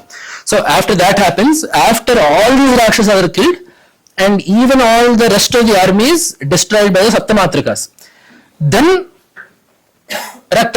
this Shumbha starts to get angry, because Krishna tells one thing in the Mahabharata, right before Karna is killed. Karna starts saying that you are fighting unfairly and all of that. Krishna says, Prayena Nichaha Vyasane Nimagnaha Nindanti Daivam Kukrutam Natusvam. The Swabhava of a Nicha Purusha, like you or Karna, Krishna is very clear that Karna is a Nicha. So Krishna says, you Karna, Nichas like you, their Swabhava is that the second they find themselves in trouble, they will blame Bhagavan, not themselves who have committed papas. So you Karna, you have forgotten everything that you have told in the Sabha. You have forgotten that the Vastrapaharana of Draupadi was your idea. Duryodhana did not want to. You have forgotten that you were the first person to shoot an arrow on Abhimanyu from behind. And now you are crying about fair play. In the same way, once Shumbha only has started to wage war on Devi. Devi was alone. He came with a massive army. The second that the army is gone now, and there are 7 Matrikas and Devi in front of him, and he is alone, he is saying, why are you Anyasam Balamashritya Yudhyase? He is telling Devi, you are using other people to do your fighting. I am alone and you are fighting with many people. Why are you using other people to do your fighting? This is unfair. He says, what happened to this when he came? Nobody knows. The nature, that hypocrisy and the desire to blame our troubles on everyone other than ourselves is an asuric nature. It does not help people in taking them forward. In a more serious note, the tendency of blaming other people for problems, because there are no problems, there are only situations. Our reaction to it is a problem, right? So the tendency to blame someone else for the situation and not us for dealing with what is in front of us is an asuric tendency. It does not befit a sadhaka. So that lack of that nature is seen in Shumbha here. So there Devi tells the statement that we have to underline 10,000 times with red pen. Ekaivaham jagatyatra dvitiya ka mamapara. I alone exist in this jagat. There is no second. The immediate meaning that strikes us is, I am Advaitam in that I am the only Devata here. Even Vishnu, Shiva, they are not separate from me. Devi did not say Devata. I am the only thing that exists. Eka eva aham. There is nothing other than me. Not there is no Devata other than me. There is no one fighting other than me. That is not what Devi has said. Devi has said, I am alone in this world. There is nothing other than me. If we know Gita, a similar statement, which again on its own is also the heart of Gita, will strike us, which is Vasudeva Sarvamiti. Bhagavan is everything. Not Bhagavan is everything except Shiva, Bhagavan is everything except Brahma, Bhagavan is everything except the Jiva, Bhagavan is everything except the Jagat, is not what Krishna has said. Vasudeva Sarvamiti. The Jagat finds its existence from Paramatma. The Jiva also draws his existence from Paramatma. The Chaitanya of the Jiva is the Chaitanya of Paramatma. The Jagat is imposed in Paramatma. There is nothing other than Paramatma. Sum total is one entity, that is Vasudeva. Vasati Divyati. He who exists everywhere and shines forth everywhere. That Vasudeva, who is Narayana, who is the Paramatma, is the only entity that exists. Nobody else. You make that Pumlinga into Strilinga here, you will get Ekaivaham Jagatyatra. I am the only thing that actually exists in this Jagat. Dvitiyaka, there is no second object. So we have seen Vishnu say this using Vasudeva. Devi has said this now. Shvetashvara Upanishad. Eko Rudraha na Dvitiyaya Tastuhu. There is only one Rudra. There is no second entity. So whatever Devata you worship, there is only one. Even in the Mudgala Purana, when giving the meaning for the word Ekadanta, for the Sumukhascha Ekadantascha, these main 16 names of Ganapati, when giving the meaning of the word Ekadanta, the Mudgala Purana also says the same thing. Ekashabdav pradhanarthaha dantascha balavachakaha. That one bala that is the sole refuge for this entire Jagat is Ganapati. Ekaha. There is only one strength that runs in this world. There is only one strength that exists in this world. That is Mahaganapati. So wherever you go, that some theme is the same, that there is only one Ishvara. There is nothing other than him. There is nothing outside of him. There is nothing that can ever be separate from him. There is only one. That is what Devi has told. Ekaivaham jagatyatra dvitiyaka vamapara. So one more thing that I like telling is, why did Shumbha think that there are many people? He saw many forms in front of him. In one place he saw Shiva Rupa. In one place he saw Vishnu Rupa. In one place he saw Subramanya Rupa. In one place he saw Varaha Rupa. In one place he said Narasimha Rupa. Based on the Rupa Bheda, he has said they are all separate. What has Devi told? I have taken upon all these forms. There is one person that is taking upon all these forms. If you look at the forms and say that they are different, you have not understood me. I am one, these forms all are mine. So, it is not me saying this, but it follows that if someone says that based on a difference in form, Paramatma is different from something else, he belongs to the same spiritual capacity as Shumbha. The goal is that we get to what Devi is trying to tell, that you do not see names and forms, you see the Ishvara Tattva. If you are saying because there is Urdhva Pundra here and there is Tripundra there instead, therefore he is better than him, this is the statement that Nishumbha is making, or Shumbha is making. If you say that because there is a Mayura Vahana and a Shakti, therefore he is different from this person who has a Varaha Sharira, that is at the level of Shumbha. If you say that here there is a Narasimha Sharira, there is some Brahmani Sharira, therefore they are different, this is Shumbha's level of thinking. Understanding that whether they have the body of Narasimha or of Varaha or of Kumara or Brahmani, that there is only one Chaitanya within and only one Ishvara within, is what Devi is teaching. That is what Bhagavan has also told in Gita. In all of the Rudranam, Shankarashasni, Vityashaya, all of those vibhutis, the point is that there is nothing other than me. So that is the point of Devi Mahatmya. If we ask in the end, right, this ahankara and mamakara and all of that has to be solved means, what better way to feel that you possess something than understanding that there is nothing other than Devi. Who are you and what will you possess? You belong to her. That also belongs to her. What do you possess? You exist only to relate with everything as she has commanded you to. You do that nishkama karma. At the end of the day, once that is exhausted, understand that you too belong to her. Your Chaitanya is not independent. Your Chaitanya is hers only. If you parcel out one part of her Chaitanya, that is you. So at the end of the day, if you realize that all the objects have come from her, all the objects have been given by her, the relationship that you have with those objects also has come from her. Forget all of those. You, whoever you are thinking is I, that has come from her too. So there is no one other than Devi. Who are you and what will you own? So that final realization of Devi as Ekaivaham Jagatyasmin is the solution to the problem statement of Mamatva. Only someone who understands this will be able to finally throw off that. So in this way, the entire Devi Mahatmya has gone, and then Devi kills Nishumbha, and then they all do a stuti of Devi. There are also many Vedantic Vishayas are there. Saptashati can only be taken for so long. I do want to do one thing before I finish, which is teach the Saptasloki, because the Jagadguru Mahaswami has ordered that as Astikas during this Navaratri, not for ourselves but for our country. Why for this country? Because this country is the only country wherein there is a dharma by which all mankind will flourish. We see so many wars being fought in other places of the world solely due to differences of opinion. But we are fortunate that there is one corner of the world wherein there is a philosophy and a lifestyle which, if propagated, will allow for every single human of every culture on this earth to be happy. It is our pride that we are living in that land. So for this desha to remain like this, for this desha to stay like this, we owe it that we dedicate some of our anusthana not just for our welfare but for the welfare of the sampradaya and for this desha, which is the storehouse of the sampradaya. So the Jagadguru, who is, we see him as a great bhakta and a jnani, he is also a great desha bhakta. I don't know if, maybe we don't see this that often, but Sannidhanam Varu and Mahasamar of course also has immense desha bhakti. Not the way a general patriot will be. Immense desha bhakti.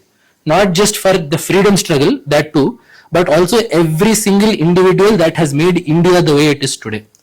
So when such a Jagadguru, such a Jnani and such a Desha Bhakta has told us to do some small anusthana for the sake of the country, as Astikas who have had the fortune of being here and having the darshan of the Jagadguru Mahaswamiji, we should do the parayana of these 7 shlokas. So I will quickly tell you those 7 shlokas. And I'll also quickly tell you the meaning and we will wrap up the talk with that. Jnani namapi chetamsi Devi Bhagavati Hisa Balada Krishya Mohaya Mahamaya Prayachati. This is the summation of the problem. Jnaninaamapi chetamsi. They may be knowing, this jnani is not the Jiva Mukta jnani. Jnani is someone who is well read. Even those people who are panditas and well read, even their chetamsi, their minds, Devi balad akrishya, she can forcibly draw it away and mohaya prayachati. Mohaya prayachati. She can just give off their mind to moha. The person, even though you are well read about everything, the nature of this jagat is such that your mind will not be able to take that in and you will be staying in moha. So that is what has been told here. So, Jnaninapi chetamsi. That is what this Suratha told in the beginning, right? Jnaninapi mama. Mamatvam asti. That is how we started, right? So that Jnaninapi mama is this Jnaninapi chetamsi.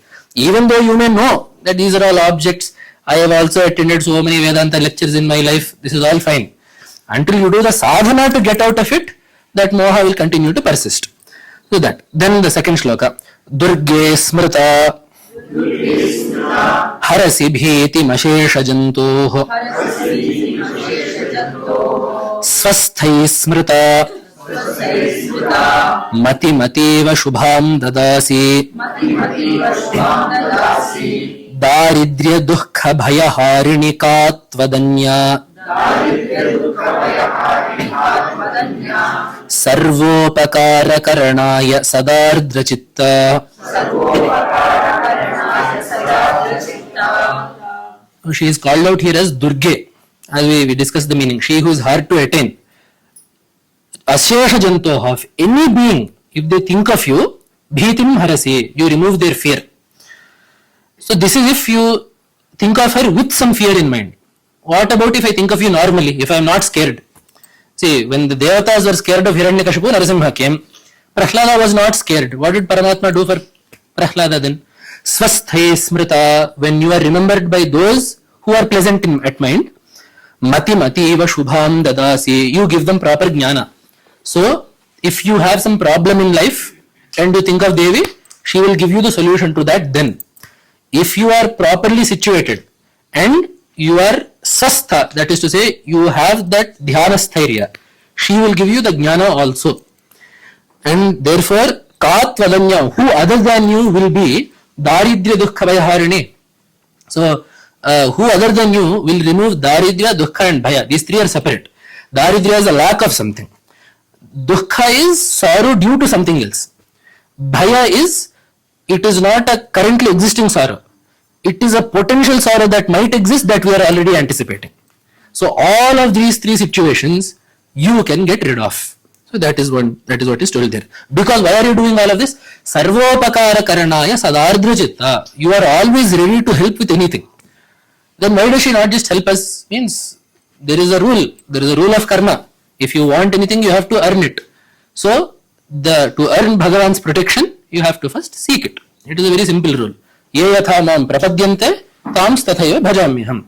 As they seek me, so too do I grace them. So see, Devi does not need anything from us. So she has no need to go out of the natural progression of the Jagat to grace us. If we want her grace, we have to go seek it. Right? The river does not come to the village. The villagers have to go to the river and get what they want. Right? Mahasana keeps telling this. The river is ready. The river will not say you are educated, you are not educated, you are rich, you are poor. The river has no such distinction. It is ever ready to supply whatever water we need. If we do not dig the irrigation canals into our crops and fields, it is our fault. So the river is always ready to irrigate our crops. Devi is always ready to grace us in our sadhana. Then, Sarva Mangala Mangalye Shive Sarva Artha Sadhike Sharanye Triambake Gauri Narayani Namostute. Very, I think, straightforward shloka. She is the embodiment of everything that is auspicious. Shiva, she is herself auspicious. She is the auspiciousness of all things that are auspicious. Sarva Mangala Mangalye. And she herself is auspicious. And she is Sarvartha Sadhike. She allows all ends to be accomplished. Sharanye, she is worthy of seeking refuge in her. Why? We will see later on. One shloka will come here on. And then Narayani Namostute. Shloka is straightforward. Then Sharanagata Dinartha Paritrana Parayane Sarvasyarti Hare Devi Narayani Namostute. She is pledged to protect those the Sharanagatas who are Dinarthas. Sharanagata Dinartha Paritrana Parayane. She is ever intent on protecting those Sharanagatas who are Dina and Artha. Again, these two are separate. Dina means destitute, Artha means troubled. Everyone who is destitute is not always troubled. But even if you are very wealthy, you may still be troubled. Although you are not wealthy, you may not be troubled. So these two are separate. Dina means lacking in something. Artha means there is some problem that is plaguing you. So both of these categories of people, if they are Sharanagatas, she will protect them. Again we will remember Bhagavad Gita. Mamekam Sharanam Vraja Aham tva sarva papebhyo mokshayishyami.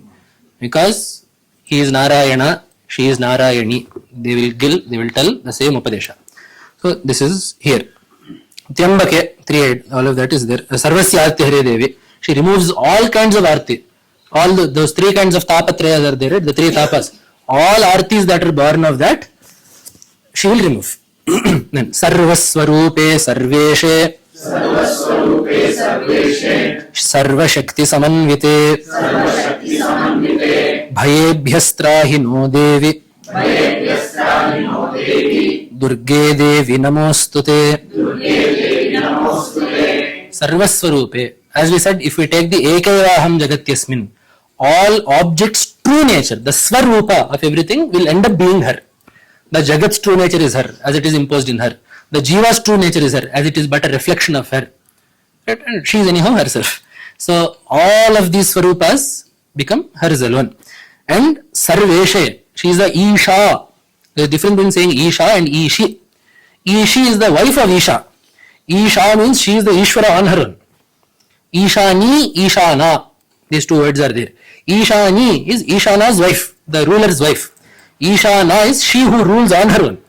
So she is of that nature wherein she is independently ruling over all of this. Sarveshe, Sarva Shakti Samanvite. And while ruling over this, it comes with every single Shakti that is needed to rule over it. Right? To rule over different things, you need different Shaktis. She is the repository of all of that. So therefore, Bhayabhyastrahino Devi, protect us from any calamity. Bhaya means an apat, any calamity. You protect us from all of those. Roga Nashesha Napahamsi Tushta Rushta tu Kaman Sakala Nabhishtan Tvam Ashritanam Na Vipannaranam Tvam Ashritaha Ashrayatam Prayanti.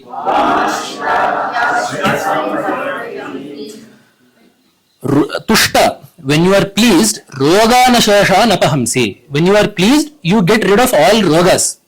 Anything that causes our body and mind to not work properly, you will get rid of. Rushtatu, when you are angry, kaman sakala nabhishta napahamsi. Anything that is dear, you will destroy. It is the nature of Bhagavan, as I said. Those who seek refuge in you will become the refuge for others. Just as this Medha Rishi, who because he knew Devi, was able to become the refuge of this Suratha and Samadhi. Those people who know you become the gurus, who become the refuge for other people to know you. So those people who know you and thereby cross samsara become those realized Brahmajnanis, Brahmavits, who then become capable of becoming the refuge of Shishyas who also seek release from samsara. Tvam ashrita hyashrayatam prayanti. Badha prashamanam Trailokyasyakhileshwari Evameva tvaya karyam Asmadvairi vinashanam. So in the same way, Evameva, just as in this Saptashati, you have emerged as Bhagavan's Shakti, as the Shakti of all the Devatas, as the Shakti within the Jagat, as the Shakti who takes so many forms. In this very same way, how when the Devatas called, when you were needed, when you were most needed, just as you came and protected them and upheld Dharma, Evameva, in the same way, what should you do? Sarva Badha Prashamanam. Please release us from all the troubles that we are going through. Not us. Trailokyasya. We are not praying for ourselves again. So Asmadvairi Vinashanam is not, I am 2 lakhs in debt to him, so get rid of him before I have to pay. Right. Asmadvairi is those people who are detrimental to the Trailokya. Those people who are detrimental to Dharma. Those people who are detrimental to human values. Those people who are detrimental to societal values. Those people who are detrimental to humanity. Those people you have to get rid of and thereby cause Sarva Badha Prashamanam. Therefore, Evameva Tvaya Karyam Asmadvairi Vinashanam. Therefore, our enemies, not that we have enmity towards someone, but our cause of Dharma, our cause that through Dharma everyone should be happy and free to do whatever it is that they need to get Shreyas without troubling other people. Whatever is opposed to this, you must destroy. So, if there is any element in this Jagat, it could be a person, a society, community, country, whatever it be in this Jagat, that is detrimental to the Shreyas of this Jagat. We must pray to Devi that this be relieved. With the grace of Devi, we have Jagat Gurus, as we said, Ashrayata, Tam Ashrayata, Ashrayatam Prayanti. We have an alive Guru Parampara that is unbroken, which is the very embodiment of this. Those Jagat Gurus who have realized the true nature of Ishvara and therefore become the refuge of anyone who wishes to know the nature of Ishvara. We have the Sharadamba, whom Bhagavatpada has extracted a promise from her that Adhyapi Shrungeri Pure Vasanti, that she will stay in Shrungeri. So this exact Mahakali, Mahalakshmi, Mahasaraswatyatmika, what we see in this is exactly what is told when we do puja to Sharadamba there. So that Devi is here, that Guru Parampara is here. Devi anyhow is everywhere also. So Navaratri is also coming. So it is the right time, the right place, in the presence of the right Gurus, in the presence of like-minded people who wish to do satsanga. So with the grace of the Jagat Gurus, such a situation has come. Let us all do Parayana of the Saptasloki during these Navaratris for our country, for this Bharata Bhumi, which has the unique kirti of being the only place on this earth which is both a Yajna Bhumi and a Jnana Bhumi. There is no other place which can claim this kirti, which is why we see in the Puranas everywhere it has been stressed that the country comes along with Dharma, the country has to be looked after, the society has to be looked after. Even in Rudra, in the end, we have even this grama, the desha around me, asmin grame, asmin anaturam, let this grama be anatura, let this desha be anamaya. These prayers are not only found in the Puranas, they come from the Vedas. So with the understanding that we live in such a nation as this, wherein the opportunity to do such Jnana Sadhana is there, and through this country, even other countries are able to get some Vedanta Jnana. For that country, which also is Devi Swarupa, which also is our mother, for that country, let us dedicate this Saptashloki Parayana. We are doing many things for ourselves. Let us do this for our country. And once again, offer our gratitude and our namaskaras to the Jagat Gurus who have given us such a blessed directive and opportunity. Bhumau Skhalitapādanam Bhumirevāvalambanam Tvayi Jātāparadhanam Tvameva Sharanam Shive Ityesha Vangmaya Puja Srimad Shankarapadayor Arpita Tena Devesha Priyatam Me Sadashiva.